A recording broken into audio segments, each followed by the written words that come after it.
දැන් මේ ජීවිතයට එන අභියෝග කොහොමද බාරගන්නේ?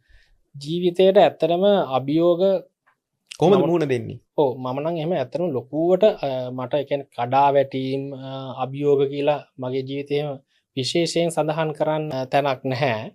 යම් යම් අවස්ථාවලදී අපි දැන් ඉස්සරත් එක්ක කල්පනා කරලා බලපුවාම ඉතින් අර දැන් මගේ ක්ලාසස් වල ළමයි ගොඩක් හිටියට සමහරట్లాට ළමයි දෙන්න තුන් දෙනාට ඉතින් ඒ වගේ මාස ගණන් අපි ක්ලාසස් කරගෙන ගිහින් තියෙනවා අතිනුත් වියදම් කරගෙන. ඉතින් ඔන්න ඕක ලොකු අභියෝගයක්. මොකද ගොඩක් අය දැන් අරවත් කියවනේ ගොඩාක් තැන් වල ක්ලාසස් තියෙනවා මේක රැඳෙන්න බෑ. ඔන්න ඔය ඔතනදී අපි අත්හරිනවා.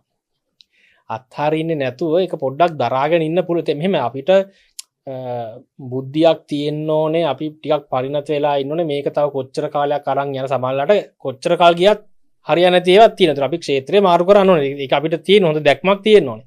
එහෙම නැත්නම් මේ අද කඩයක් දැම්මට සිල්ලර කඩයක් දැම්මත් ඊළඟ මාසේ හොඳ ආදායමක් ගන්න බෑ. කාට හරි මොකක් හරි විශේෂිත සිද්ධියක් මත එහෙම දෙයක් වෙන්න පුළුවන්. සාමාන්‍යයෙන් එහෙම වෙන්නේ නැහැ.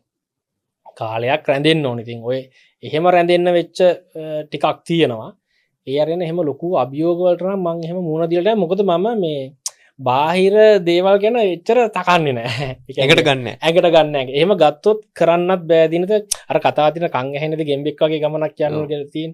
අන්න ඒ වගේ අර කවුරුවත් මොනවත් කියන දේවල් මම අනික නෙගටිව් ෆීලින් එකක් තියෙන තැනක රැඳෙන්නෙත් නැහැ. කතාවක හෝ ඒ වයිබ් එකක් නෙගටිව් වුණා මම පෞද්ගලික ජීවිතේත් මම ටක් ගාලා ඉතින් අයින් වෙනවා. ඒක මට සෙට් වෙන්නේ නැහැ. මම මගේ පාඩුවේ කරගෙන යනවා. ඉතින් එහෙම ආව නිසා නැත්තම් අර සමාජලට ගොඩක් අයට අභියෝග සෙට් වෙන්නේ අභියෝග වලට මුහුණ දෙන්න වෙන්නේ අපේම තියෙන ක්‍රියාකලාපෙන් අපි හිතන විදි නිසා තමයි.